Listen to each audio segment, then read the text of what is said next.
Ohio State 6-1 after a 21-17 win over Nebraska. They were favored by 25.5 points, and they only won by 4. Well, they needed to come back in this game. Obviously, they've already lost to Oregon 32-31. In a game that was a heavyweight battle back and forth. I don't think anybody's opinion changed of Ohio State. But after the way we've seen them play after 2 weeks to prepare for this Nebraska game, Andrew, do we still think Ohio State is a championship caliber team? Yes, and here's why. The number one team in the country right now is the Oregon Ducks, and as of time recording this, they're putting the boot to Illinois. It was 21-3 last time we checked. Oregon is very, very good, and they might be the best team in the country. Ohio State was a few plays away from beating Oregon. There was a lot that went wrong in that game. There was a lot that Ohio State needs to fix, and frankly, there's a lot that you feel worse about right now for Ohio State than you did going into that Oregon game, namely the offensive line. When you lose your starting left tackle and then your second team left tackle also gets injured, we don't really know what's going on there. But then you're moving guards to tackles, you're moving guys off the bench. It's just that you feel worse about that. But they were still in that game. I think we all agreed. I don't think Denzel Burke is going to play that poorly if they played Oregon again. I just don't think that's going to happen. Now, that's the issue, right? Like, that's the thing. Can this team overcome some of the issues that have surfaced in the Oregon game and since the Oregon game? I still think yes, because I think you look around the country and I still think you see some teams where you're like, okay, well, they have a flaw there. They have a flaw there. Like Georgia lost to Alabama, and Alabama has not looked great these last couple of weeks. You can kind of nitpick every single team, and I think we're just nitpicking Ohio State, and we might have gone from this might be the most talented team in the country to this is one of the most talented teams in the country. We'll see. I still think they are championship level team. We'll see if they get there. There are issues with this team, maybe more issues than we thought, but that doesn't mean that they're not one of the 5-6 best teams in the country, give or take. They are still in that category for me, at least right now. We're going to learn a lot more in 7 days. At this time, in 7 days, we will know, I think, way more about where Ohio State stands, where Penn State stands. But for now, I still think they're championship caliber. Mr. Krajisnik? Yeah, I agree. And honestly, Andrew kind of took a lot of my points there. I look at Georgia, I look at Ole Miss, I look at Alabama, teams that we thought, at least in terms of talent, were up there, right? The teams that could compete for a national championship, and they have had flaws as well. And Alabama's, the Ole Misses, they haven't quite responded well and fixed kind of where their holes were. The Georgias, even Oregon, they didn't look great the first couple weeks of the season. They've started to look good and kind of make some things click, and I think a part of that is a large reflection on the coaching staff. This is Ohio State's kind of run year, right? Like Oregon had it early in the year, Georgia had it, a couple games into the year. Ohio State's having it now, right? You lost a game, you struggled against Nebraska, an opponent that you should have blown out. So they have the ability, right? It's about making the adjustments now, getting some guys healthy as well. But a big thing is making some adjustments, doing what you need to do as a coaching staff to make sure that talent is put to use. If they can do that, they're right in the national title conversation and are probably one of the 2 best teams in the country. But if they don't get that figured out, that's when things start to change. I think that this coaching staff can still figure it out. I think Ryan Day, Chip Kelly, Jim Knowles, guys like that are capable of making the proper changes. So yes, they are still a national caliber team as long as they do make the adjustments that they need to make. You had 2 weeks. I agree, they're still a national championship caliber team, but some of that is to your guys' point. So much of your guys' answer was, well, look at the rest of the country. I don't think that has anything to do with Ohio State. All that is true. Alabama, not that good. Unless you think Vanderbilt should be a ranked team just because they beat Alabama, which I don't as an AP voter. I don't.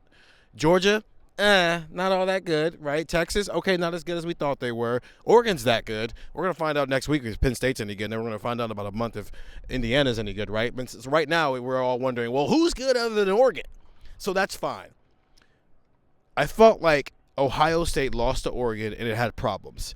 And then it played Nebraska, and I don't feel like any of those problems got fixed, and now they have more problems.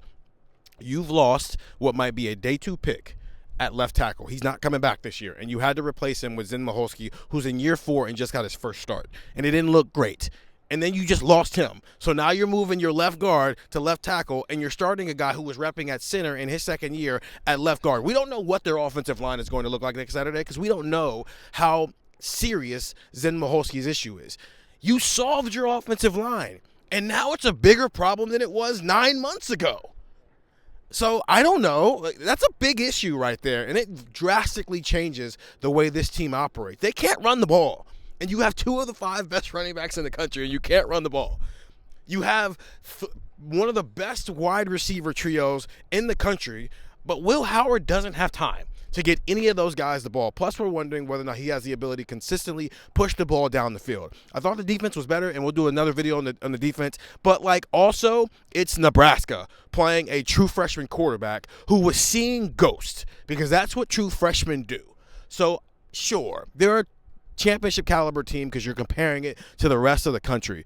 But, man, this team is flawed. I just...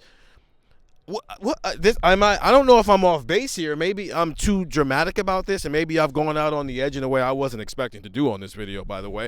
But it's just, this offensive line is a serious problem because you didn't recruit well, and now you've lost your number 1 and potentially your number 2 left tackle. So one of the things that I told Steven in the press box was the Zen Mahalski thing did not go well today, even when he was, in the lineup, obviously. I don't think other members of the offensive line played well. It was not just a Zen Mahalski thing. I think that's going to be the ire of a lot of fans right now. I think a lot of people are going to say, well, Zen Mahalski didn't play well, but we got to fix left tackle. Well, right guard, I don't think played well. There were a couple plays where Donovan Jackson didn't look great at left guard. It didn't look great across the board. And the problem right now for Ohio State, and this was my quote to Steven, was you have a huge problem on offense right now, and it just so happens to be a load-bearing wall. You can have a problem, like Steven said, at running back. You can have a problem at, hey, we're down a receiver, or we're down Will Kazmarek. That's a problem, but you're compounding these issues up front, and it's hurting the rest of the offense, right?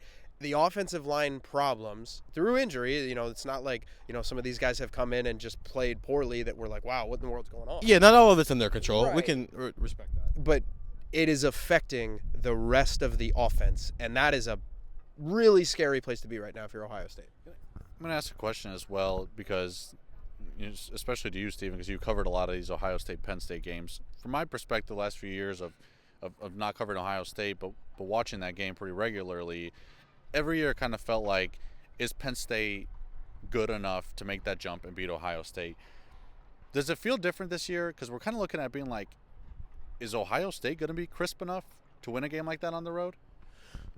I think history is so on Ohio State's side that it's the safe thing to just be like, it's going to be a competitive 4-quarter game, but Ohio State's going to win it. And it's whether that's fair to Penn State or not, that's just what I've seen during my time covering this beat, and even before covering this beat, right? You mentioned when we were just talking off to the side, part of the reason why they won in 2016, Penn State, is because some things just kind of bounced their way. It wasn't like they out-schemed and out-game planned Ohio State. Ohio State's going to be ready to play that game. I just feel like some problems got exposed 2 weeks ago, and you had 2 weeks to start fixing them. And I feel like none of them got fixed. I just feel like you spent 2 weeks preparing for a game that's next week. And because of that, it took a 4-quarter game against a team who lost 56-7 the week before that. I don't know what you do with that. And if you're a fan, if you're worried about the idea that maybe this team isn't as good as you thought you were, I don't think you're wrong to think that. I'm not all the way there, but this did help. This did help my feelings about this team. Go find Buckeye Talk, man, wherever you find podcasts. We'll have this conversation more there. And get the text 614-350-3315. Ohio State won 21-17, but it felt like it lost some stuff on Saturday, even though it improved to 6-1. I'm Steven. That's Andrew. That's Stefan. We'll talk to you guys later.